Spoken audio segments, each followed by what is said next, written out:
So ito, Baguio. Isa sa pinaka-best na city tinirhan namin ni Mrs. kasama ang aming fur baby na Chow Chow, si Rocco. The best 8 months ng buhay namin as missionaries. Great place, great people and great food. But sa ngayon, uwi muna kami ng Cebu kung saan kami talaga galing. Tara samahan nyo kami sa aming biyahe. 3 parts to na video, so appreciate namin if you can watch them all. Hi, good evening everyone. We are the Villames. And Rocco. This is Rocco. This is G and I am Min. So currently we are here at Baguio. So papunta kaming Cebu through Camsor. Tama ba? Bicol region. Through Bicol region and then Sorsogon. So right now, Time check. Time check. Paano ko yan? Hindi pa nga kami nagsimula sa biyahe. Nag-check out na. Hoy, dada. Time check. It's 8:12 in the evening. So, currently, ito yung traffic situation dito sa may military cut-off. So, kakatapos lang mag-wiwis and pupush ni Rocco. So, we are ready to go. Supported throughout the strides, Father. We love you. We appreciate everything that's done in our lives. We adore you, Father. So excited to go home in Cebu. And please be with us in this great news. Amen.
Rocco, you are the driver. Rocco. Rocco.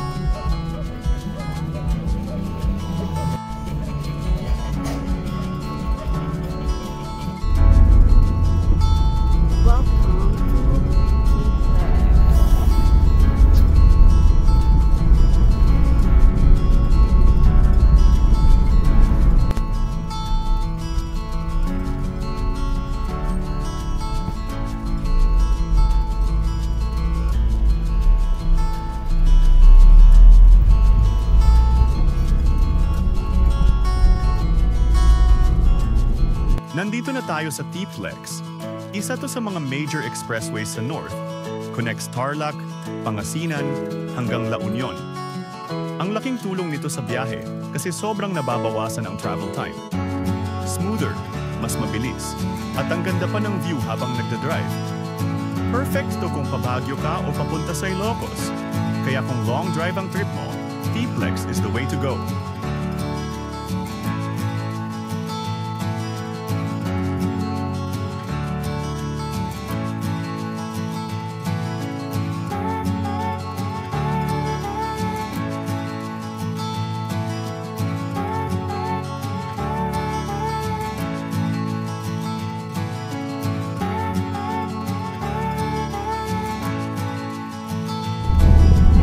We are here sa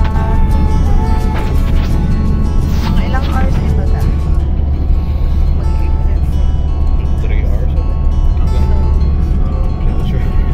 So time check natin is 10:17. So hopefully 114 kilometers to Manila. mga what time kaya tayo sa Manila? Hindi ko alam. Ano oras na? Ang aming baby Rocco is a good boy. Nag-behave na. Thanks God. Kamusta ang biyahe da? Ito, masaya. Hindi ka pa inantok. Yun. Ah. Anong Tagalog sa gipulihan?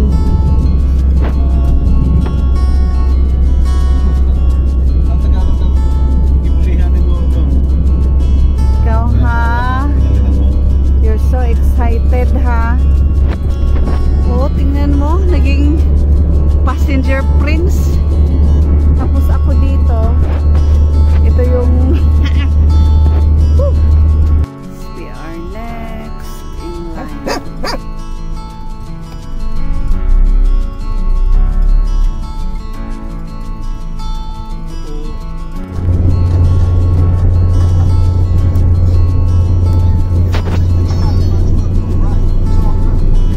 Time check 1:08. Oh, nag-rest lang kami saglit kanina doon sa ano ngayon da? Shell. May Shell sa Malapit sa Welcome to Metro Manila, ang puso ng Pilipinas.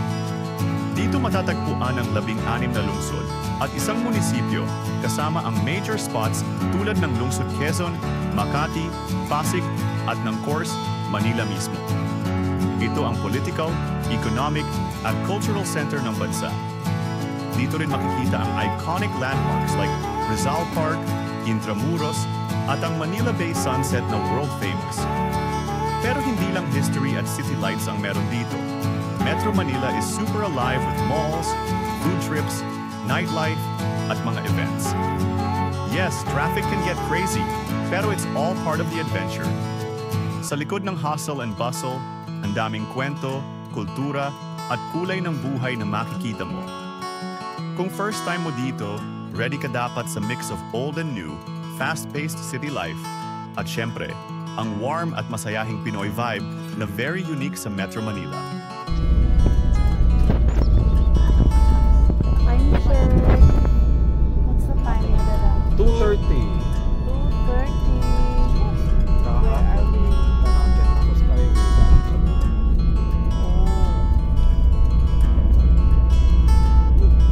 Saan to? Ano? Is that Surin? Oh.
Municipality of Candelaria. Candelaria.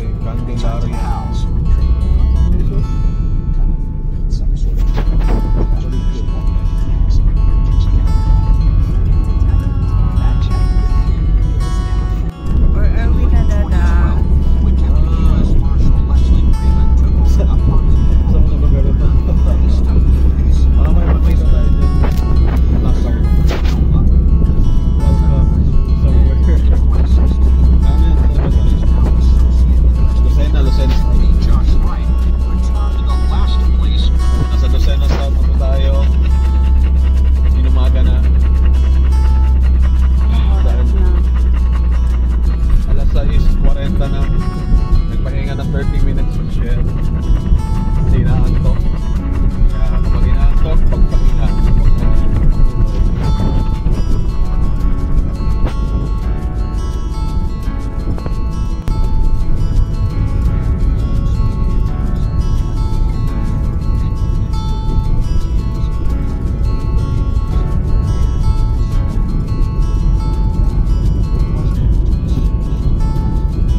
Maraming lubak-lubak na sa daan.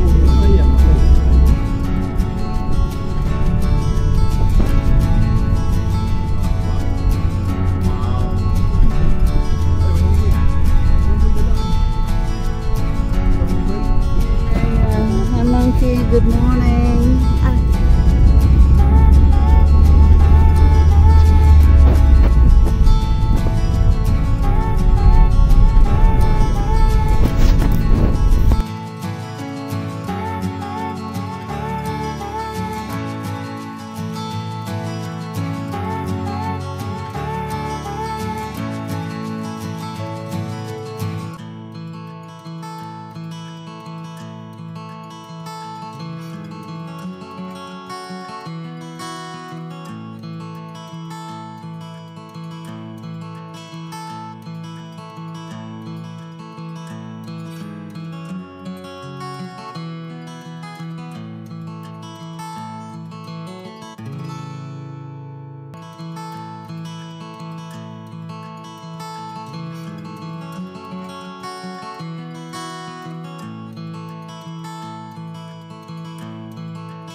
We are here at Atimonan. We are on the road for around 12 hours already.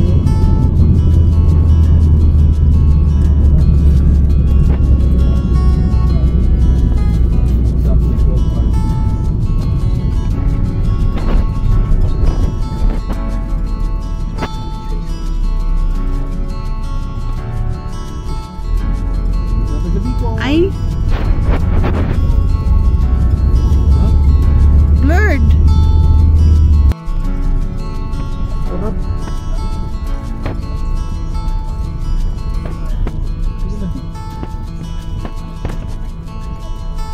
Wala po dyan siya.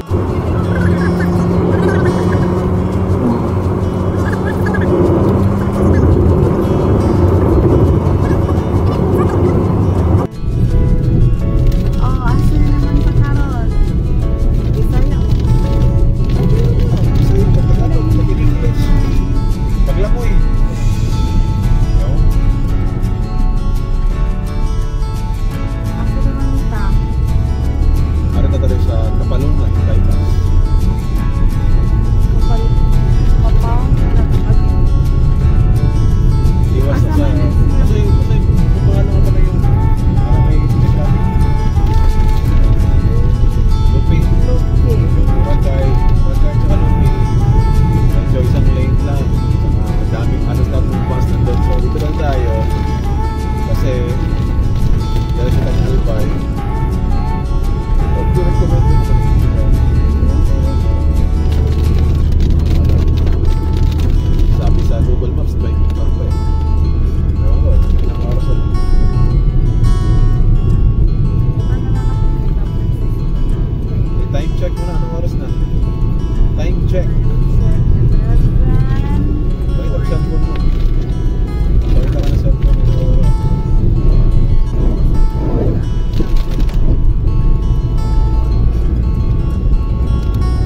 cruising through the Capalonga Coastal Bypass Road to Sta Elena, papunta ng Sipocot. Grabe, sobrang ganda ng tanawin dito. Mountains on one side, ocean views on the other. Medyo zigzag ang daan, pero sulit sa fresh air at scenic ride. Less traffic din compared sa main highways, kaya perfect to para sa chill road trip vibes. Parang hidden gem ang ruta na to.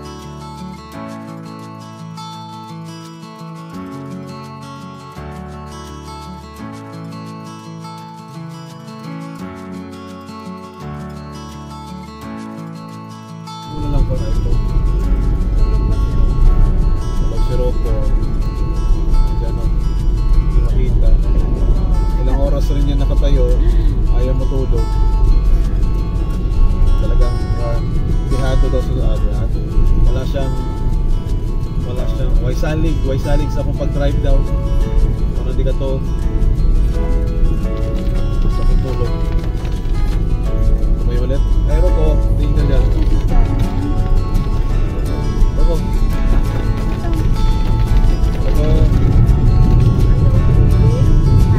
Ngayon lang po namin ka na ngayon. Natuwa kasi sa Rocco ko nagpabiyahe. Pilipinan na nagpabiyahe na.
tatlong naps, isang eat, isang kain. Which is not good. Hindi maganda 24 oras. Pagod na mata ko. Gusto ko na matulog.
Alright, time check, 8:08. Exactly ito yung time pumasok ko sa kotse ko kahapon, kagabi pala. So ito na kami, nasa Esville Inn na. Nahanap namin sa wakas after 24 hours of biyahe. Nakarating na rin kami sa wakas dito. Thank you so much.